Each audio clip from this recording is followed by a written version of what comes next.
السلام عليكم ورحمة الله وبركاته. إن الحمد لله نحمده ونستعينه ونستغفره ونعوذ بالله من شرور أنفسنا ومن سيئات أعمالنا. من يهده الله فلا مضل له ومن يضلل فلا هادي له. وأشهد أن لا إله إلا الله وحده لا شريك له. وأشهد أن محمدا عبده ورسوله. يا أيها الذين آمنوا اتقوا الله حق تقاته ولا تموتن إلا وأنتم مسلمون. يا أيها الناس اتقوا ربكم الذي خلقكم من نفس واحدة وخلق منها زوجها وبث منهما رجالا كثيرا ونساء. واتقوا الله الذي تساءلون به والأرحام إن الله كان عليكم رقيبا. يا أيها الذين آمنوا اتقوا الله وقولوا قولا سديدا يصلح لكم أعمالكم ويغفر لكم ذنوبكم ومن يطع الله ورسوله فقد فاز فوزا عظيما. أما بعد فإن خير الكلام كلام الله عز وجل وخير الهدي هدي محمد صلى الله عليه وعلى آله وصحبه وسلم. وشر الأمور محدثاتها فإن كل محدثة بدعة وكل بدعة ضلالة وكل ضلالة في النار. أيها الإخوة في الله، والحمد لله, kita bersyukur atas nikmat yang besar yang Allah Azza wa Jalla limpahkan kepada kita di bulan Ramadan, di mana kita masih diberi kesehatan dan kenikmatan merasakan berbagai macam jenis aktivitas ibadah yang kita lakukan di bulan Ramadan, termasuk di antaranya talabul ilm, mempelajari ilmu syar'i, mempelajari Al-Qur'anul Karim dari kajian kitab Al-Qawa'idul Hisan li Tafsiril Qur'an karya Al-Allamah Abdurrahman bin Nasir As-Sa'di rahimahullahu ta'ala. Dan kita memasuki kaidah yang ke-8 setelah kita menjelaskan kaidah yang ke-6 dan yang ke-7. Yang ke-6 tentang menetapkan dan mengokohkan tauhid, dan bahwa Al-Qur'anul Karim seluruh ayatnya mengandung tauhid. Dan kaidah yang ke-7, bagaimana Al-Qur'anul Karim menetapkan nubuwah dan risalah yang dibawa oleh Muhammad sallallahu alaihi wa alihi wasallam dengan berbagai macam yang telah kita terangkan sebelumnya. Dan di antara tanda kenabian terbesar yang dimiliki oleh Rasulullah sallallahu alaihi wasallam adalah Al-Qur'anul Karim, mukjizat terbesar yang melemahkan bangsa Arab untuk mendatangkan yang semisalnya. Dalam keadaan Nabi sallallahu alaihi wasallam seorang ummi, namun beliau membawa sebuah kitab yang berisi ayat-ayat yang itu merupakan kalam Allah Subhanahu wa taala yang memiliki keindahan bahasa yang sempurna, tidak ada kekurangan di dalamnya. Kemudian kata beliau rahimahullah taala, al-qa'idatu tsaminah, kaidah yang ke-8, tariqatul Qur'ani fi taqriril ma'ad, metode Al-Qur'anul Karim dalam menetapkan adanya keyakinan atau benarnya keyakinan tentang al-ma'ad, tentang hari kemudian, hari kebangkitan setelah kematian makhluk, yaitu yaumul qiyamah, kehidupan akhirah. Di sini Al-Allamah As-Sa'di rahimahullah taala menyebutkan 3 prinsip di dalam Islam. Yang ketiga prinsip ini prinsip yang disepakati oleh keyakinan-keyakinan sebelumnya yang dibawa oleh para nabi dan rasul. Yang pertama, permasalahan tauhid, bahwa setiap para nabi dan rasul menyeru kepada tauhid. Yang kedua, masalah risalah kenabian, bahwa Allah Azza wa Jalla mengutus di antara hamba-hambanya sebagai rasul untuk mengajak umat manusia kembali kepada jalan Allah Subhanahu wa taala. Wa laqad ba'atsna fi kulli ummatin rasulan an i'budu Allaha wajtanibut taghut. Sungguh kami telah mengutus pada setiap umat itu seorang rasul,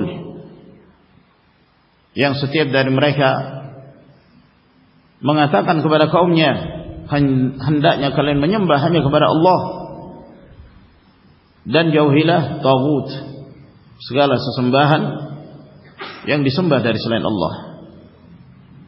Dan yang ketiga adalah keyakinan tentang hari kemudian, hari kebangkitan, bahwa kehidupan manusia di dunia merupakan kehidupan sementara. Dunia bukanlah tempat yang kekal. Di sana ada yang lebih kekal, yaitu kehidupan akhirat, kehidupan setelah kematian. Setiap hamba akan dibangkitkan oleh Allah Subhanahu wa taala dan mempertanggungjawabkan apa yang mereka amalkan di dunia. Kata Al-Allamah As-Sa'di rahimahullah taala, wa hadzal aslu ats-tsalits min al-usul allati ittafaqat 'alayha ar-rusul wasyara'i' kulluha, wa hiya at-tauhid war-risalatu wa amrul ma'ad wa hasyrul ibad. Prinsip yang ketiga ini termasuk di antara prinsip-prinsip pokok di dalam agama yang telah disepakati oleh seluruh para rasul, disepakati oleh seluruh syariat Muhammad sallallahu alaihi wasallam dan syariat para rasul sebelumnya. Maka 3 perkara ini kata beliau, yang pertama adalah tauhid, yang kedua dalam hal kerasulan, dan yang ketiga adalah perkara adanya hari kemudian, hari kebangkitan, dikumpulkannya hamba-hamba Allah Subhanahu wa taala pada yaumul qiyamah, di hari akhirah, di padang mahsyar. Maka Al-Qur'anul Karim banyak sekali menyebutkan di dalam ayat-ayatnya tentang itsbatu al-yaum, yaumil khulud, yaumil qiyamah, ad-daril akhirah, menetapkan adanya hari kebangkitan, hari setelah kematian, banyak sekali disebutkan di dalam Al-Qur'anul Karim. Dan Al-Qur'anul Karim dalam hal menetapkan adanya hari kemudian itu disebutkan dengan berbagai macam metode yang akan dijelaskan oleh beliau rahimahullahu taala. Kata beliau, wa hadza qad aktsara Allah min dzikrihi fi kitabihil karim. Allah azza wa jalla telah banyak menyebutkan tentang adanya hari kebangkitan, hari kemudian di dalam kitabnya yang mulia. Wa qarrarahu bi turuqin mutanawwi'ah. Dan Al-Qur'an menetapkan adanya hari kebangkitan tersebut dengan berbagai macam metode yang disebutkan, berbagai macam uslub Al-Qur'anul Karim. Sebagaimana sebelumnya Al-Qur'anul Karim menetapkan kebenaran apa yang dibawa oleh Rasulullah sallallahu alaihi wasallam dengan berbagai macam metode. Maka demikian pula dalam hal itsbatu yaumil ba'ts, dalam hal menetapkan hari kebangkitan. Di antara metode Al-Qur'anul Karim ikhbaruhu wa huwa asdaqul qailina anhu wa amma yakunu fihi minal jazaa'il awfa. Pemberitaan Allah azza wa jalla, dan Allah azza wa jalla yang paling jujur dalam firman-Nya, dalam ucapannya, memberitakan tentang adanya hari kebangkitan dan apa yang terjadi pada hari itu dari pembalasan yang sempurna, ma'a iktsarillahi min dzikrihi, dalam keadaan Allah Subhanahu wa taala banyak sekali menyebutkan tentang adanya hari kemudian itu, hari kebangkitan. Dimulai dari surah yang pertama, suratul Fatihah, sudah ditetapkan adanya hari kebangkitan itu. Maliki yaumiddin, dialah Allah azza wa jalla yang menguasai yaumuddin, hari pembalasan.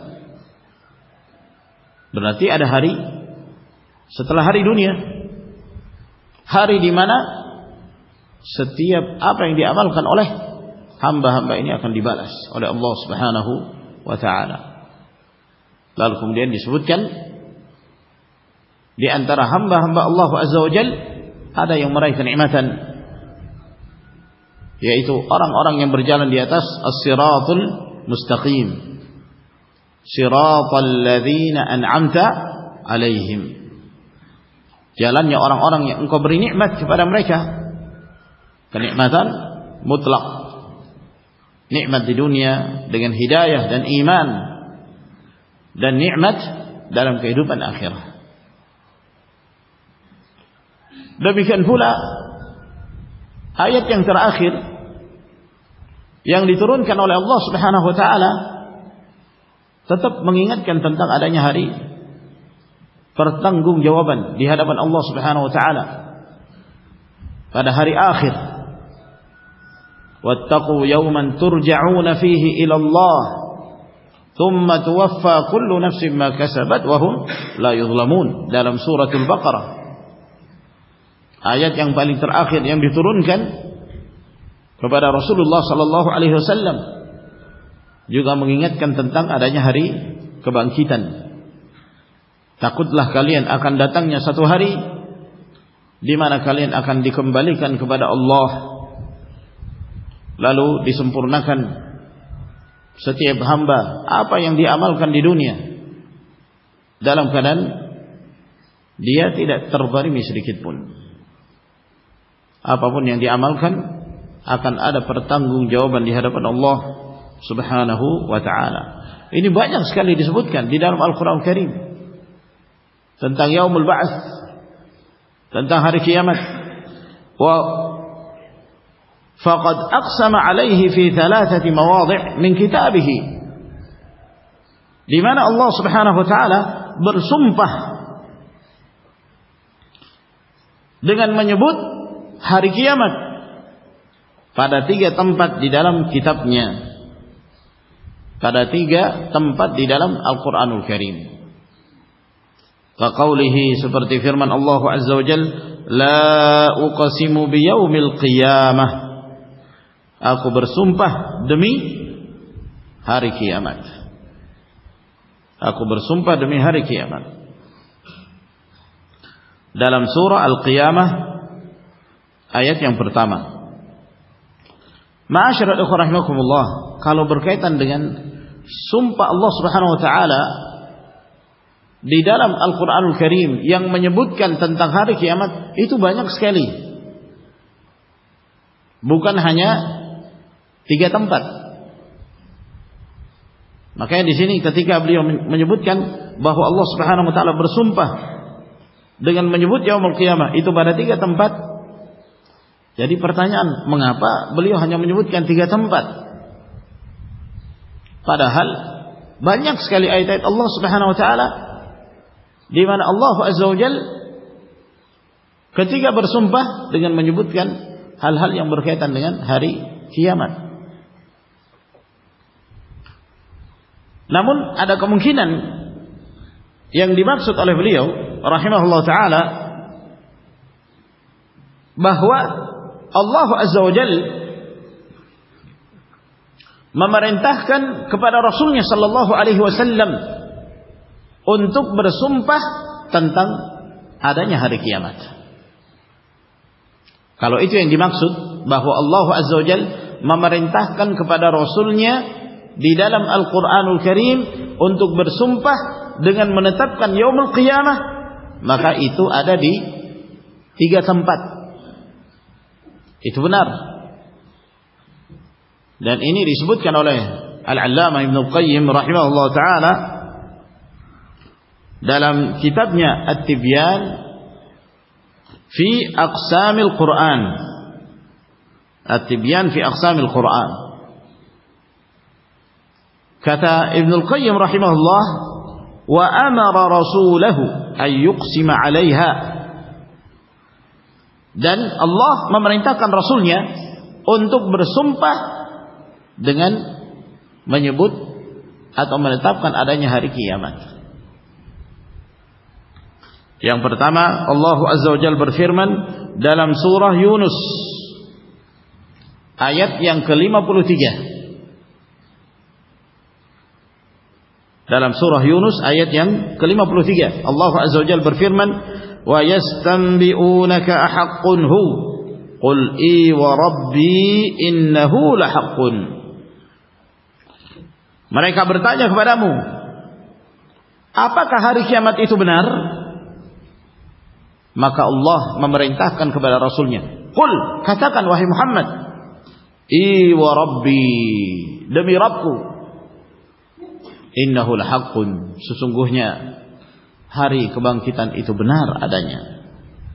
Allah memerintahkan kepada Rasulnya bersumpah dengan nama Allah untuk menetapkan adanya hari kebangkitan itu, adanya yaumul qiyamah. Ini ayat yang pertama. Ayat yang kedua dalam surah Saba pada ayat yang ketiga, Allah Azza wa Jalla berfirman, wa qala alladhina kafaru la ta'tina as-sa'ah qul bala wa rabbi la ta'tiyannakum. Wa qala alladhina kafaru la ta'tina as-sa'ah. Orang-orang kafir itu mengatakan hari kiamat tidak akan datang. Tidak ada yang namanya hari kiamat itu. Maka Allah Azza wa Jalla memerintahkan kepada Rasulnya, qul, katakan wahai Muhammad, katakan kepada mereka, bala wa rabbi la ta'tiyannakum, demi Rabbku, hari kiamat itu akan mendatangi kalian. Hari kiamat itu pasti akan mendatangi kalian. Ini ayat yang kedua. Ayat yang ketiga dalam surah At-Taghabun pada ayat yang ke-7. Allah tabaraka wa ta'ala berfirman, za'ama alladhina kafaru alla yub'atsu qul bala wa rabbi latub'atsunna thumma latunabba'unna bima 'amiltum wa dzalika 'ala Allah yasir. Orang-orang kafir itu menyangka bahwa mereka tidak akan dibangkitkan. Maka Allah Subhanahu wa ta'ala mengatakan kepada Rasulnya, katakan kepada mereka, bala wa rabbi, demi Rabbku, la tub'atsunna, kalian pasti akan dibangkitkan, thumma latunabba'unna bima 'amiltum, kemudian kalian pasti akan diberitakan apa saja yang kalian amalkan. Dan itu sangatlah mudah bagi Allah Subhanahu wa ta'ala. Jadi ini 3 ayat. Tidak ada ayat yang keempat. Kata Ibnu Al-Qayyim rahimahullah ta'ala, setelah menyebutkan 3 ayat ini, fahadhihi thalathatu mawadhi' la rabi'a laha. Ya'muru nabiyahu ay yuqsima ala ma aqsama alaihi subhanahu minan nubuwah wal qur'ani wal ma'an. Ini 3 tempat tidak ada ayat yang keempat,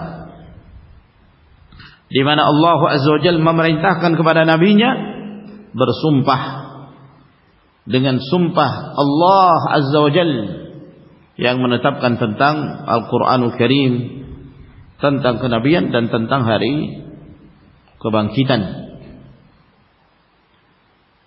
untuk menegaskan bahwa hari kebangkitan itu ada. Apalagi Nabi sallallahu alaihi wasallam menghadapi orang-orang musyrikin dan mereka mengingkari adanya hari kebangkitan. Disampaikan tentang adanya hari pembalasan, adanya kehidupan setelah kematian, jadi bahan tertawaan bagi mereka. Mereka mengingkari, mereka tidak mempercayainya. Maka ini yang menyebabkan Allah Azza wa Jalla banyak sekali menurunkan ayat-ayatnya, terkhusus ayat-ayat Makkiyah yang diturunkan di Makkah sebelum hijrah, itu berkaitan dengan adanya Yaumul Ba'ats, adanya hari kiamat, adanya hari kebangkitan setelah kematian. Maka ini termasuk metode Al-Quranul Karim dalam menetapkan hari kemudian. Wa minha al-ikhbaru bikamali qudratillahi ta'ala wa nufudhi masyiatihi wa annahu la yu'jizuhu syai'. Fa i'adatul ibadi ba'da mautihim fardun min afradi athari qudratihi. Di antara metode Al-Quran dalam menetapkan adanya hari kemudian, pemberitaan tentang kesempurnaan kemahakuasaan Allah Subhanahu wa ta'ala. Wallahu ala kulli syai'in qadir.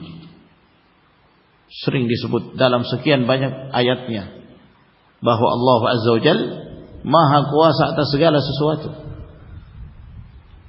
Kalau Allah Azza wa Jalla menciptakan sesuatu menjadi ada yang sebelumnya tidak ada, sebelumnya tidak ada, menjadi ada, maka apalagi mengembalikan sesuatu yang bahannya sudah ada. Bukankah itu sesuatu yang sangat mudah bagi Allah Subhanahu wa ta'ala? Tidak ada yang sulit bagi Allah Tabaraka wa ta'ala. Idza qada amran fa innama yaqulu lahu kun fayakun. Apabila Allah Azza wa Jalla menghendaki untuk menetapkan satu perkara, maka Allah Azza wa Jalla mengatakan kun, maka terjadilah apa yang telah menjadi ketetapannya. Wa nufudhi masyiatihi, dan bahwa apa yang menjadi kehendak takdirnya itu pasti tercapai. Apa yang menjadi kehendak Allah Subhanahu wa ta'ala pasti tercapai. Termasuk dalam hal ini adalah mengembalikan makhluk yang telah mengalami kematian. Wa annahu la yu'jizuhu syai'. Tidak ada satupun yang melemahkan Allah Subhanahu wa ta'ala. Tidak ada satupun yang mampu mengkritik apa yang telah menjadi ketetapan Allah Azza wa Jalla, maka mengembalikan hamba-hamba setelah kematian mereka adalah merupakan bahagian dari pengaruh qudratullah, kemahakuasaan Allah Subhanahu wa ta'ala itu. Wa minha, di antara metode Al-Qur'an Karim dalam menetapkan adanya hari kemudian, tadhkirul ibadi bin nash'atil ula, wa anna alladhi awjadahum wa lam yakunu syai'an madhkura la budda an yu'idahum kama bada'ahum. Mengingatkan kepada hamba-hamba tentang awal kehidupan mereka, awal kehidupan manusia ini. Siapa sih kita ini? Dulu kita tidak ada. Lam yakun syai'an madhkura. Sesuatu yang tidak ada penyebutannya dahulu. Kita tidak dikenal. Tidak ada sama sekali. Inna khalaqnal insana min nutfatin amsyajin nabtalihi faja'alnahu sami'an basira. Setelah itu diciptakan oleh Allah Subhanahu wa taala menjadi sosok manusia. Sebelumnya tidak ada. Ya. Nah, diingatkan oleh Allah Azza wa Jalla. Kalian dahulu itu tidak ada. Kok sudah menjadi ada? Diciptakan oleh Allah Subhanahu wa taala. Maka Allah Azza wa Jalla yang mewujudkan mereka dalam keadaan sebelumnya mereka tidak ada sama sekali, sehingga untuk mengembalikan itu lebih mudah, lebih ringan. La budda ayyu'idahum kama bada'uhum. Allah Azza wa Jalla pasti akan mengembalikan mereka sebagaimana Allah menciptakan mereka pertama kali. Allah Azza wa Jalla berfirman, kama bada'na awwala khalqin nu'iduhu inna kunna fa'ilin wa'dan 'alaina inna kunna fa'ilin, dalam suratul Anbiya ayat 104. Kama bada'na awwala khalqin nu'iduhu, sebagaimana kami menciptakan pertama kali makhluk yang diciptakan oleh Allah Subhanahu wa taala, kami akan mengembalikan. Wa'dan 'alaina, itu adalah merupakan janji dari kami. Inna kunna fa'ilin, kami pasti akan melakukannya. Itu janji Allah Subhanahu wa taala. Dan janji Allah tidaklah pernah meleset, tidaklah pernah dilanggar. Apa yang menjadi janji Allah Subhanahu wa taala? Wa annal i'adata ahwanu alaih, mengembalikan makhluk setelah kematiannya itu lebih ringan bagi Allah. Wa a'ada hadzal ma'na fi mawadhi'a katsiratin bi asalib mutanawwi'ah, dan makna ini terus diulang-ulangi di dalam Al-Qur'anul Karim di banyak tempat dengan metode yang berbeda-beda, bahwa manusia akan dikembalikan. Dikembalikannya lebih ringan.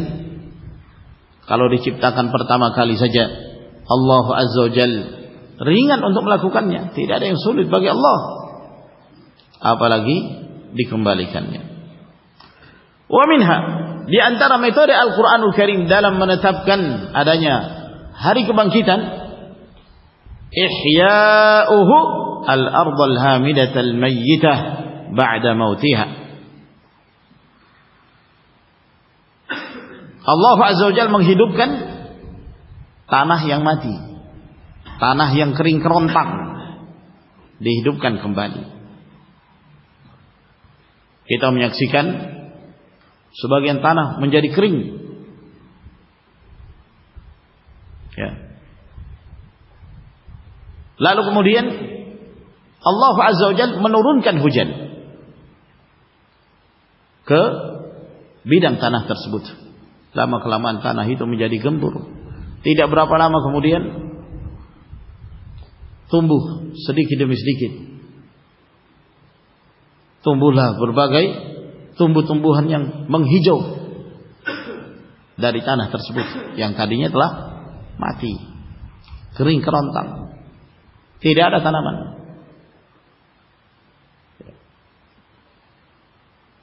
Satu hal yang menakjubkan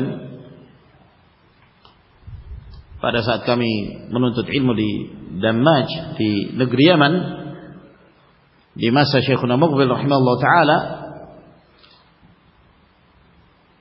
di sekitar pondok beliau di Dammaj itu banyak sekali kebun-kebun anggur. Banyak sekali kebun-kebun anggur.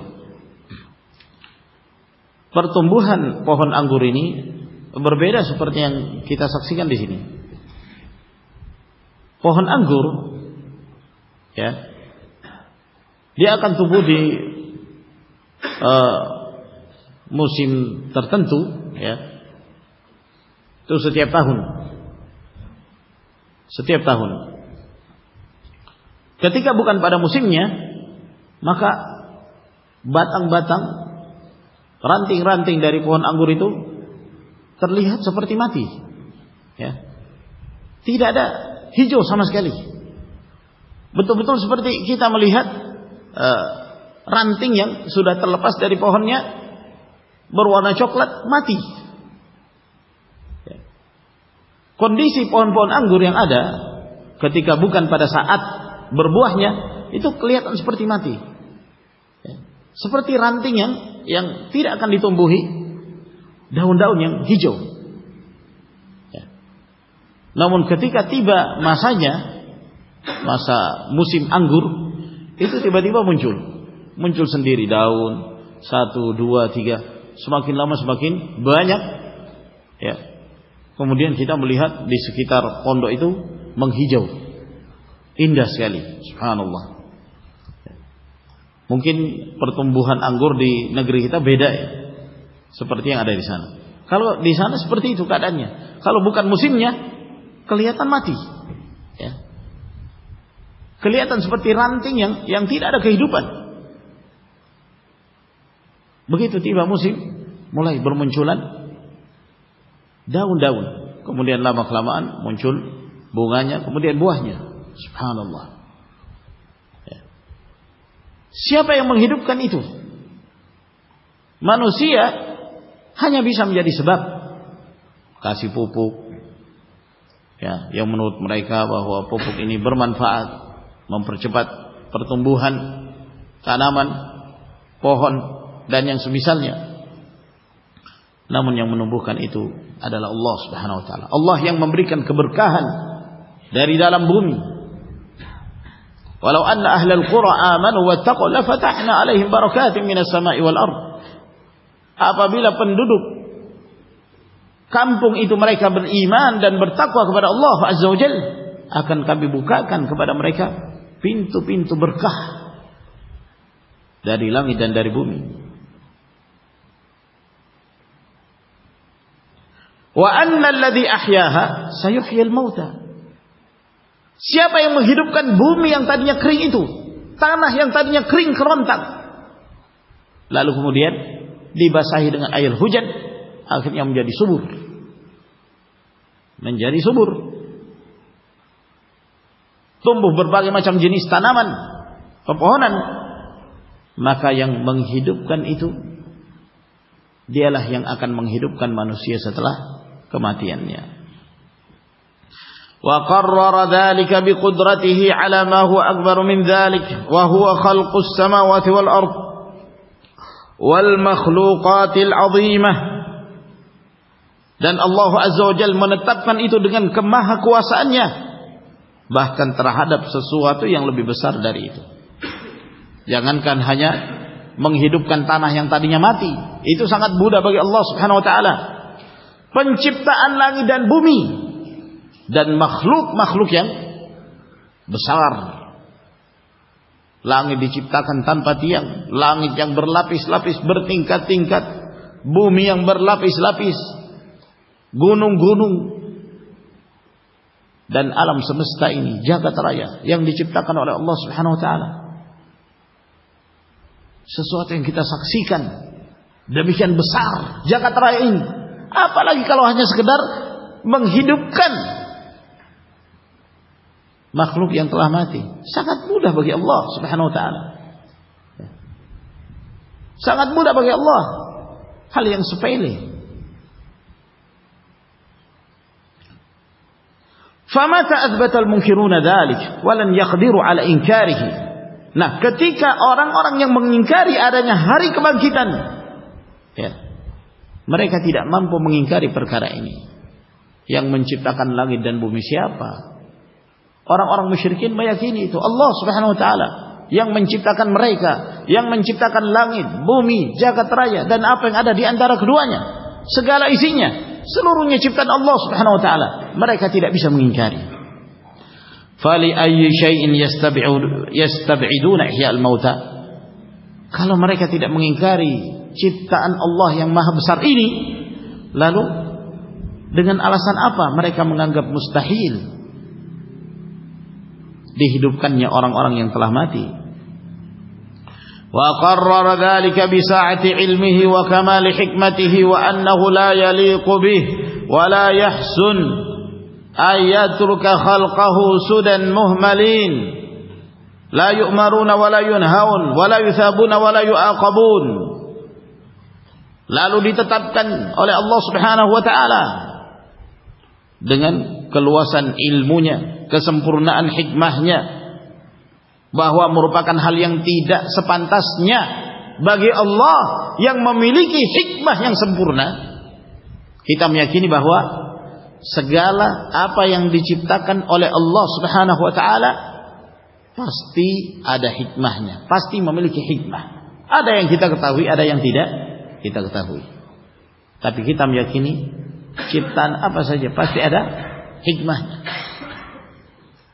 Diciptakannya langit, diciptakannya bumi, diciptakannya berbagai macam jenis hewan, ya. Pasti ada hikmahnya, ya. Ada yang mengatakan, apa hikmahnya Allah menciptakan tikus? Apa hikmahnya Allah menciptakan tikus?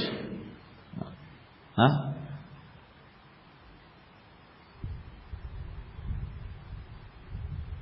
Pasti ada hikmahnya. Apakah kita mengetahui atau tidak? Supaya kamu sabar, mungkin itu salah satunya ya. Sabar menghadapi rumah yang banyak tikusnya. Sabar. Nah, jangan kamu kemudian menuduh Allah, wah ini kok diciptakan ciptaan kayak gini, kerjaannya merusak. Ya, pasti ada hikmahnya. Hikmahnya ya dibunuh. Salah satu hikmahnya dibunuh. Cicak. Kenapa Allah menciptakan cicak? Ya supaya dibunuh juga. Kamu juga dapat pahala ketika membunuhnya. Kita mengetahui atau tidak kita ketahui pasti ada hikmahnya. Nah. Pernah ada seorang penguasa, dia mengeluhkan istananya banyak dikerumuni lalat. Akhirnya bingung penguasa ini, dikit-dikit lalat hinggap ke hidungnya, diusir datang lagi, diusir datang lagi. Nah, akhirnya dia bertanya, di hadapannya ada seorang alim, limadza khalaqallahu dzubab? Mengapa Allah menciptakan lalat? Kata alim ini, liyudhilla bihil jababirah, untuk merendahkan orang-orang sombong. Untuk merendahkan orang-orang sombong. Jangan terlalu sombong. Meskipun kamu penguasa, jangan sombong. Nah, kamu tidak mampu menghadapi seekor lalat yang kecil itu. Subhanallah. Ya. Maka bukanlah sesuatu yang layak bagi Allah Subhanahu wa taala. Allah menciptakan sesuatu tanpa ada tujuan dan hikmahnya. Maka tidak mungkin Allah Azza wa Jalla menciptakan makhluk lalu membiarkan makhluk itu sudan muhmalin, dibiarkan begitu saja, diciptakan hanya sekedar ya pokoknya mau diciptakan, tidak ada tujuan. Allah tidak demikian. Ya. Kalau di antara manusia ada orang tidak punya kerjaan, ya duduk-duduk di jalan, tendang-tendang batu misalnya, untuk apa kamu tendang? Ya iseng aja lah, itu manusia. Tidak ada tujuan. Namun Allah Azza wa Jalla dalam setiap ciptaannya, dalam setiap ketetapannya pasti ada hikmahnya. Bahkan diciptakannya syaitan pun ada hikmahnya. Kalau tidak ada syaitan, tidak ada jihad di jalan Allah Subhanahu wa taala, karena tidak ada orang-orang kafir. Dan sekian banyak hikmah yang disebutkan oleh Ibnul Qayyim rahimahullah taala dalam kitabnya Syifaul Alil. Ini ma'asyiral ikhwan rahimakumullah, la yu'mar wa la yunhaun. Diciptakan begitu saja, tidak ada perintah, tidak ada larangan kepada mereka, tidak ada pahala, tidak ada hukuman. Tidak mungkin. Ayahsabul insanu ayyutraka sudah. Apakah manusia menyangka mereka dibiarkan begitu saja?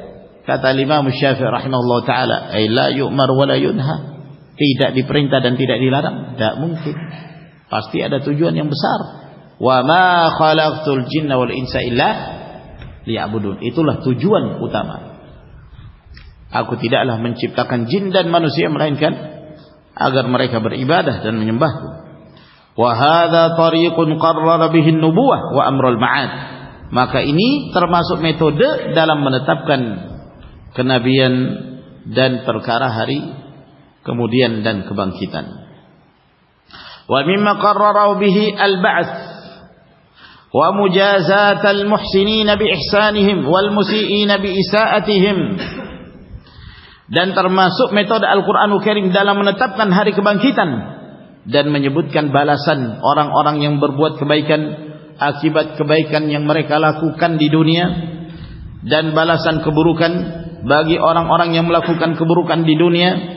Ma akhbara bihi min ayyamihi wa sunanihi subhanahu fil umamil madiyati wal qurunil ghabirah.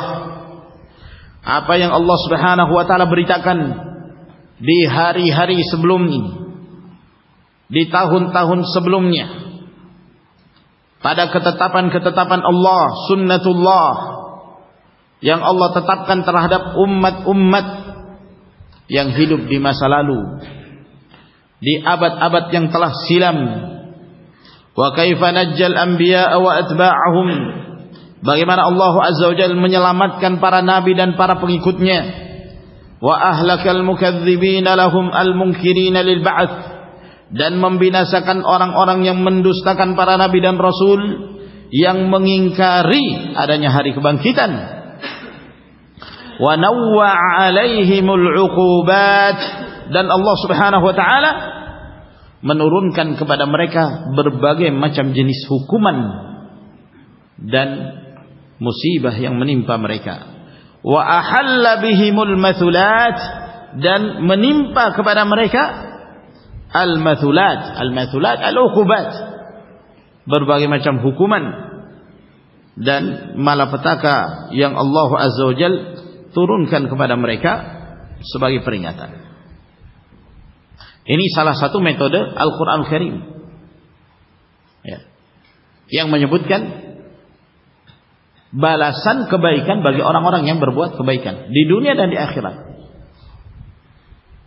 Apabila mereka beriman, apabila mereka bertakwa, maka akan diberi kenikmatan, diberi keberkahan dalam kehidupan mereka. Keberkahan itu datang dari atas atau dari dalam bumi, yang akan mendatangkan kemakmuran dalam kehidupan mereka itu. Sebaliknya, orang-orang yang mengingkari para nabi dan rasul, berpaling dari tauhid, mengingkari adanya hari kebangkitan, Allah Azza wa Jalla turunkan kepada mereka berbagai macam jenis azab, siksaan yang menimpa mereka. Banjir, teriakan yang memekakkan telinga-telinga mereka, ya, hukuman dengan dilemparnya batu-batu yang membinasakan mereka, gempa yang menghancurkan kehidupan mereka, berbagai macam cobaan, kebinasaan yang Allah Subhanahu wa taala timpakan kepada orang-orang terdahulu.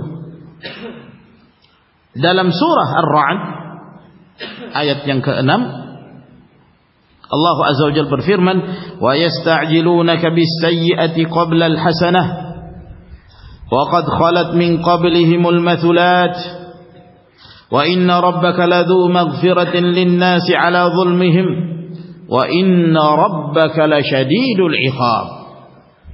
Dalam surah Ar-Ra'd ayat yang ke-6. Mereka meminta disegerakan azab sebelum mereka mencicipi keimanan. Ada sebagian orang-orang kafir itu menantang para nabi dan rasul, kalau memang benar apa yang kamu sampaikan ini, maka segera turunkan azab, segera turunkan siksaan yang kamu katakan itu. Maka Allah Azza wa Jalla segerakan azab menimpa mereka sebelum azab di akhirah.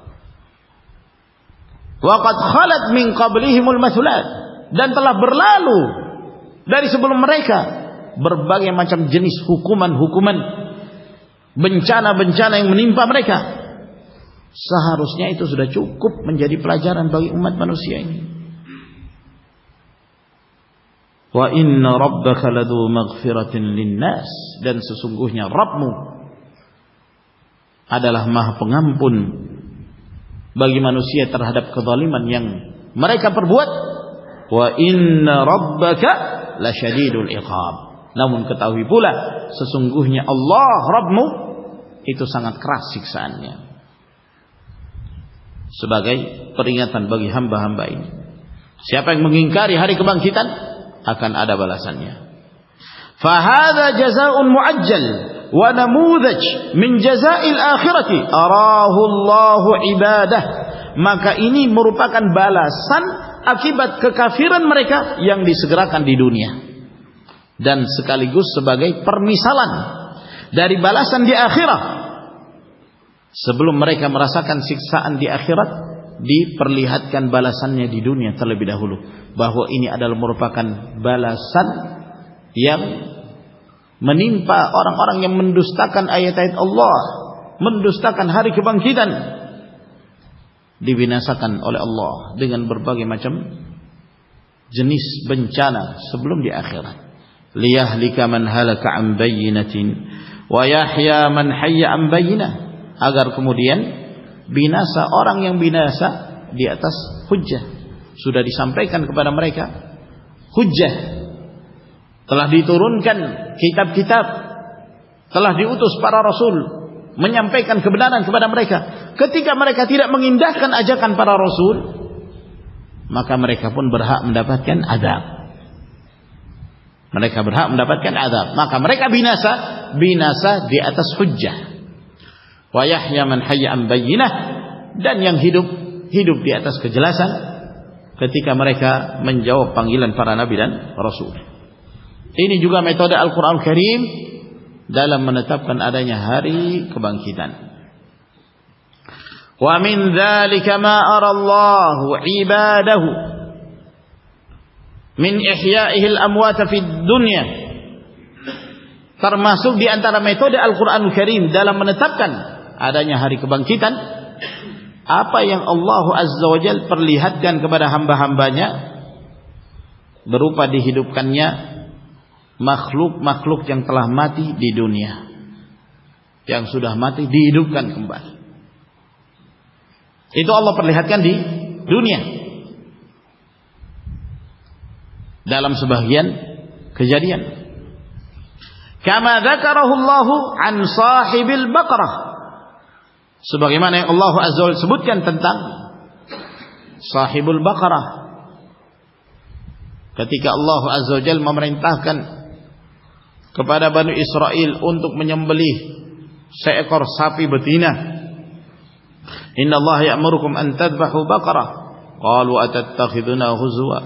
Qala a'udzu billahi an akuna minal jahilin. Sebutkan, ya, perintah dari Allah Subhanahu wa taala kepada Bani Israel agar hendaknya mereka menyembelih seekor sapi. Singkat yang disebutkan oleh Allah Azza wa Jalla, setelah disebutkannya ciri-ciri sapi yang akan disembelih, ya, ternyata itu ada sebabnya. Mengapa mereka diperintahkan untuk menyembelih seekor sapi dengan ciri-ciri yang telah disebutkan di dalam Al-Qur'an Karim. Wa idh qataltum nafsan faddara'tum fiha wallahu mukhrijum ma kuntum taktumun. Ketika kalian membunuh satu jiwa, kalian berselisih, siapa pembunuh orang ini? Maka Allah mengeluarkan apa yang kalian sembunyikan. Faqulna adribuhu bi ba'dihha. Maka ketika sapi tersebut disembelih, bagian dari potongan daging dari sapi tersebut dipukulkan ke jasad orang yang mati ini. Faqulna adribuhu bi ba'dihha. Ketika dipukulkan ke jasad orang mati ini, maka orang yang mati ini pun hidup kembali untuk memberitakan siapakah orang yang membunuhnya. Maka dia hidup memberitakan. Kadzalika yuhyillahu al-mauta wa yuriikum ayatihi la'allakum ta'qilun. Demikianlah Allah Azza wa Jalla menghidupkan orang-orang mati dan menampakkan tanda-tanda kekuasaannya kepada kalian.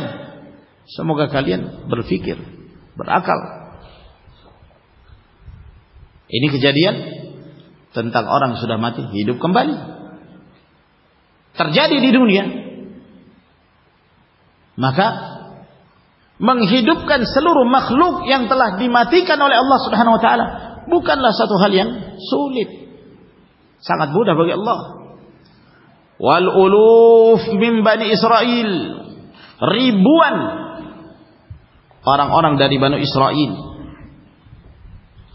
yang disebutkan dalam suratul Baqarah ayat 243.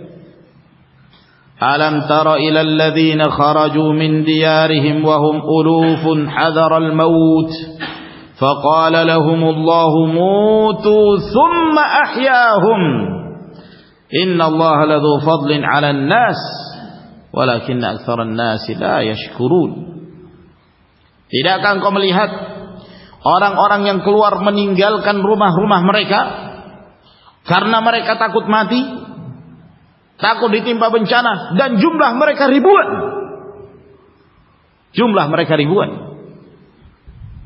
Ketika mereka dalam keadaan ketakutan seperti itu, Allah mengatakan mutu, matilah kalian seluruhnya, ribuan Banu Israel.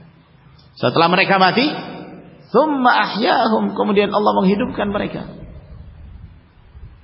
Ini juga menetapkan adanya kehidupan setelah kematian. Walladzi marra 'ala qaryatin wa hiya khawiyatun 'ala 'urushiha. Demikian pula kisah seseorang yang melewati sebuah kampung yang bangunan-bangunannya telah rusak, porak-poranda, bangunannya telah hancur. Itu disebutkan dalam suratul Baqarah ayat 259. Aw kalladzi marra 'ala qaryatin wa hiya khawiyatun 'ala 'urushiha qala anna yuhyi hadhihi Allahu ba'da mautiha. Ketika orang itu melewati sebuah perkampungan yang bangunan-bangunannya telah runtuh, hancur porak-poranda, maka dia pun mengatakan, bagaimana mungkin Allah akan menghidupkan kampung ini setelah kematiannya? Bagaimana mungkin Allah akan menghidupkan orang-orang ini setelah kematiannya? Maka Allah Subhanahu wa taala ingin menampakkan di antara tanda kekuasaannya kepada hamba Allah ini. Fa amatahu Allah. Orang yang tadinya berkomentar ini, bagaimana mungkin Allah akan menghidupkan ini setelah kematiannya? Maka Allah matikan dia. Berapa lama? Mi'ata amin, selama 100 tahun. 100 tahun.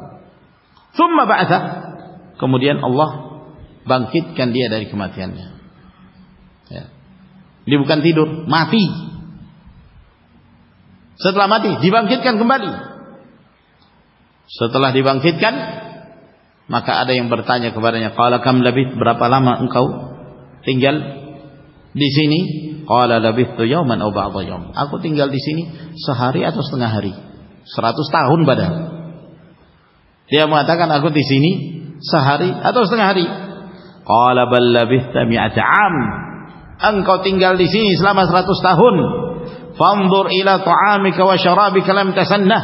Perhatikan makananmu, minumanmu itu belum rusak 100 tahun, tidak basi-basi. Wanzur ila himarika wa linaj'alaka ayatan linnas. Perhatikan keledaimu itu, kendaraan keledaimu yang tadinya hancur lalu dikembalikan oleh Allah Subhanahu wa taala seperti sedia kala hidup. Dan kami akan menjadikan engkau sebagai salah satu tanda kekuasaan Allah kepada manusia. Wanzur ila al-'idham kaifa nunshizuha thumma naksuha lahma. Perhatikan kepada tulang belulang itu, bagaimana kami menyusunnya kembali lalu kemudian membungkusnya dengan daging.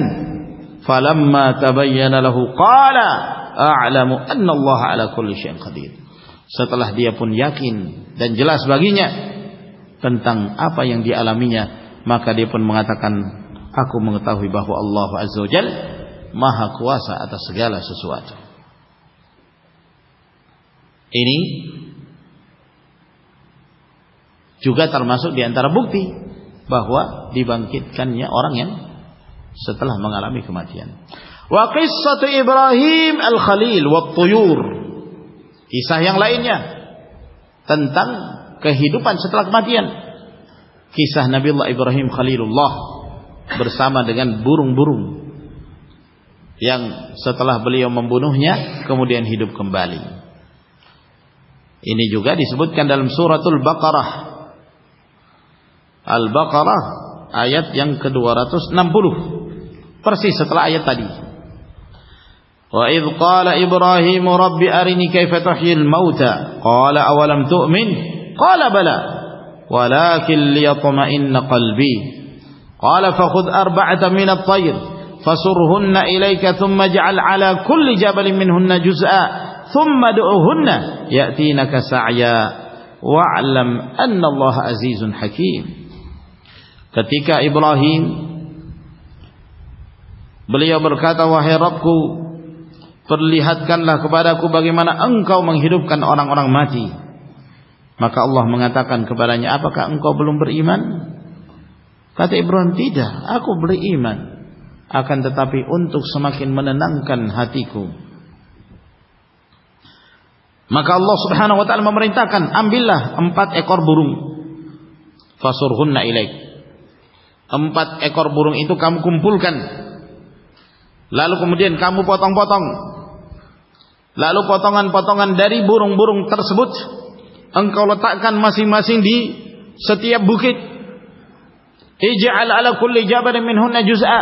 Setiap bukit kamu berikan potongan dari burung-burung tersebut. Kemudian setelah itu engkau panggil burung-burung itu, tsumma du'uhunna. Ketika dia memanggil, burung itu datang, dikumpulkan kembali oleh Allah Subhanahu wa ta'ala. Wa'lam anna Allah azizun hakim. Nah, jadi dalam kondisi apapun kematian seseorang sangat mudah bagi Allah. Dia mati di lautan, tubuhnya dicincang oleh ikan-ikan yang hidup di lautan. Yang ini ngambil kakinya, yang satunya ngambil tangannya, kepalanya diambil oleh ikan yang lain. Atau mati dimakan oleh hewan-hewan buas. Sangat mudah bagi Allah Subhanahu wa ta'ala untuk dikembalikan, dibangkitkan. Wa ihya'u Isa bin Maryam lil amwat. Demikian pula di masa Isa bin Maryam yang diberi kemampuan untuk menghidupkan orang-orang yang telah mati. Salah satu mukjizat yang Allah Subhanahu wa ta'ala perlihatkan kepada Isa bin Maryam alaihi salam adalah menghidupkan orang yang sudah mati. Disebutkan dalam surah Ali Imran ayat yang ke-49, wa rasulan ila bani Israil anni qad ji'tukum bi ayatin min rabbikum. Dan seorang rasul yang diutus kepada Bani Israel, bahwa aku datang kepada kalian dengan tanda kekuasaan dari Allah Subhanahu wa ta'ala. Anni akhluqu lakum minat tini ka hay'ati at-tayri fa anfukhu fihi fayakunu tayran bi idznillah. Aku menciptakan untuk kalian burung. Aku buat burung dari tanah. Ya. lalu kemudian aku meniupnya, jadilah dia seekor burung dengan izin Allah Subhanahu wa taala. Ini bukan sulap-sulapan. Ini bukan sihir. Itu kehendak Allah Subhanahu wa taala. Bukan Isa alaihi salam yang mampu melakukannya. Namun Allah Azza wa Jalla memperlihatkan kemahakuasaannya melalui Isa alaihi salam menghidupkan sesuatu yang mati.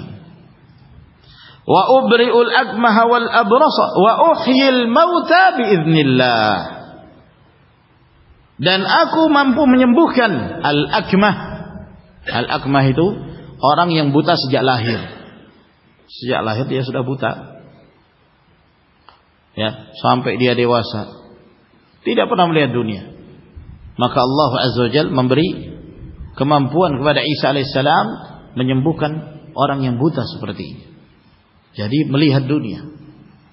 Wal abras, dan orang yang memiliki penyakit baras, penyakit sopak, penyakit kulit, disembuhkan. Ya, biasanya penyakit ini tidak bisa sembuh. Namun dengan izin Allah Subhanahu wa taala sembuh. Wa uhyil mauta, dan aku menghidupkan orang-orang mati. Biiznillah, namun semuanya dengan izin Allah Subhanahu wa taala. Seorang sudah meninggal dihidupkan lagi dengan izin Allah Azza wa Jalla. Ini terjadi di dunia. Maka ini semua adalah merupakan ayat-ayat yang disebutkan oleh Allah, tanda-tanda yang menunjukkan bahwa hari kebangkitan itu ada. Wa ghairuha mimma arahu Allah ibadahu fi hadhihi dar, dan yang lainnya dari tanda-tanda yang Allah perlihatkan kepada hamba-hambanya di dunia ini, liya'lamu annahu qawiyyun dzuqtidar, agar hamba-hamba itu mengetahui bahwa Allah Azza wa Jalla itu maha kuat, maha qudrah, wa annal ibada la budda an yaridu daral qarar immal jannata awin nar, dan bahwa hamba-hamba itu pasti mereka akan tiba di darul qarar, yaitu kampung akhirat. Ada yang masuk ke dalam al-jannah dan ada pula yang masuk ke dalam neraka. Wa hadhihi al-ma'ani abdaha Allah wa a'adaha fi mahalin katsirah, dan makna-makna ini itu seringkali diulang-ulangi oleh Allah Subhanahu wa taala di banyak tempat dalam ayat-ayat Allah Subhanahu wa taala. Diterangkan oleh Al-Allamah Ibnu Utsaimin rahimahullah, sebab mengapa Allah Subhanahu wa taala seringkali menyebut dan mengingatkan hamba-hambanya di dalam banyak ayatnya tentang adanya hari kebangkitan. Seringkali dalam banyak firman-Nya. Karena dua sebab, kata beliau. Sebab yang pertama, quwwatu al-munazi' wal mukabir. Kuatnya pengingkaran orang-orang kafir, orang-orang musyrikin.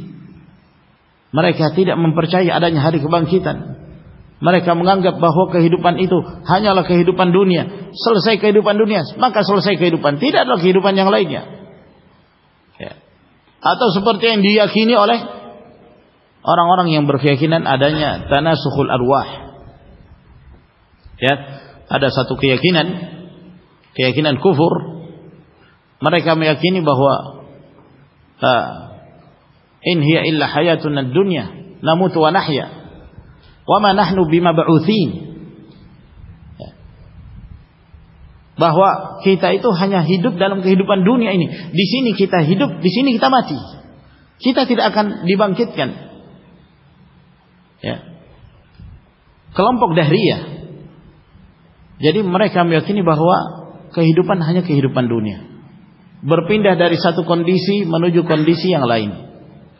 Kalau misalnya seorang hidup sebagai orang Indonesia,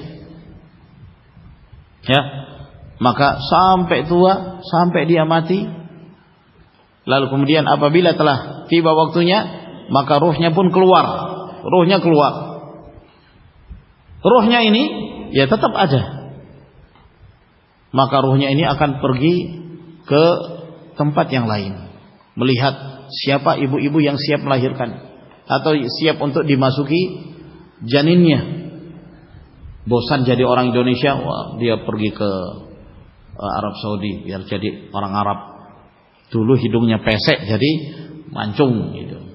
Datang sana. Oh, itu ada ibu yang sedang hamil. Nah, masuklah dia sebagai janinnya. Tumbuh jadi orang Arab. Dia sudah lupa kalau dia dulu orang Indonesia. Nah, ini khayalan orang-orang yang tidak percaya adanya hari kebangkitan. Tidak percaya adanya hari kemudian. Meyakini tanasukhul arwah. Ya. Maka karena begitu kuatnya orang-orang yang mengingkari hari kebangkitan, seringkali diulang-ulangi dan disebutkan di dalam Al-Qur'an Karim. Sebab yang kedua, li ahammiyatil iman bil yaumil akhir. Karena begitu pentingnya pada setiap hamba untuk mengimani adanya hari akhir itu, mengingatkan mereka akan kehidupan yang fana di dunia ini, agar kemudian mereka mempersiapkan diri, mempersiapkan bekal menghadapi hari kemudian. Ya, maka sering diulang-ulangi di dalam Al-Qur'an Karim untuk mengingatkan hamba-hamba Allah bahwa hendaknya mereka mempersiapkan bekal mereka untuk perjalanan kehidupan yang berikutnya. Adapun kehidupan di dunia, rezeki sudah dicatat oleh Allah, sudah ditetapkan rezeki setiap hamba itu demikian. Namun kehidupan akhirat ya ikhwan, kehidupan yang kekal, dan nasib seseorang hanya salah satu di antara dua, al-jannah atau an-nar. Kalau bukan surga, neraka. Dan sangat merugi seorang hamba yang tidak menyiapkan bekalnya dalam kehidupan dunia untuk meraih kebahagiaan di akhirat. Saya kira ini ma'asyarul ikhwah rahimakumullah, yang kita pelajari dari kitab Al-Qawaidul Hisan Al-Muta'alliqatu li Tafsiril Quran. Semoga apa yang kita pelajari memberi manfaat kepada kita sekalian. Wallahu ta'ala a'lamu bis-shawab. Wa akhiru da'wana alhamdulillahi rabbil alamin. Wassalamu alaikum warahmatullahi wabarakatuh.